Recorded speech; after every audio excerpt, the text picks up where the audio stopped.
Insurance fraud charges are filed against two Lycoming County men after they allegedly burned an Italian sports car. Today is Wednesday, December 3rd, and this is 570 News on the Go, brought to you in part by NorthCentralPA.com. Mostly sunny today, a high in the upper 30s. Two people were transported to UPMC Williamsport following an accident involving an Amish buggy. The collision between a car and the buggy occurred Tuesday night around 8:30 along North Eagle Valley Road near the Bald Eagle State Park in Blanchard. The conditions of the victims are not known. The horse ran off, and it's not known if it has been located.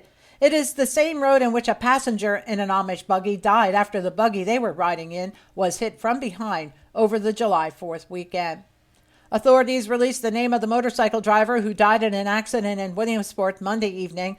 33-year-old Drew Geyer of Williamsport was traveling north on Market Street when a car pulled into his path from Packard Street. Geyer was thrown 75 feet and landed in the southbound lane where he was run over by a second car. Despite life-saving efforts, he died at UPMC Williamsport from blunt force trauma.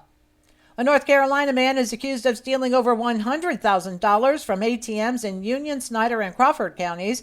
The Daily Item reports 42-year-old Antony Garcia Cordoba allegedly gained access to the Penn Bank and Trust ATMs and forced them to dispense cash in a form of theft called jackpotting. Over a 5-hour period, he removed $45,000 from 3 locations in Snyder and Union counties. He also took $58,000 from an ATM in Crawford County. He's currently being detained in Missouri and will be brought back to PA. Arson and insurance fraud charges have been filed against 52-year-old Anthony James Jr. of Eldred Township and 57-year-old Linton Hooper of Williamsport. State police allege they set fire to an Italian sports car owned by James on 4 Mile Road near Trout Run in May of this year, so James could collect insurance on the vehicle. The two allegedly conspired to report to police that the Maserati Ghibli had been stolen. Both are free on bail. A Williamsport man who wore an ankle monitor during several armed robberies in 2020 is sentenced on the 4th and final robbery. North Central PA reports 38-year-old Jesse Giddings was handed a term of 15 years in state prison for the robbery of the Your Choice store on Washington Boulevard. Giddings was previously found guilty of robbing the Boost Mobile and Family Dollar in Williamsport and the Subway in Loyalsock Township. All 4 robberies occurred in November of 2020. The current sentence will run consecutively with the other 3, and he will serve up to 58 years in state prison.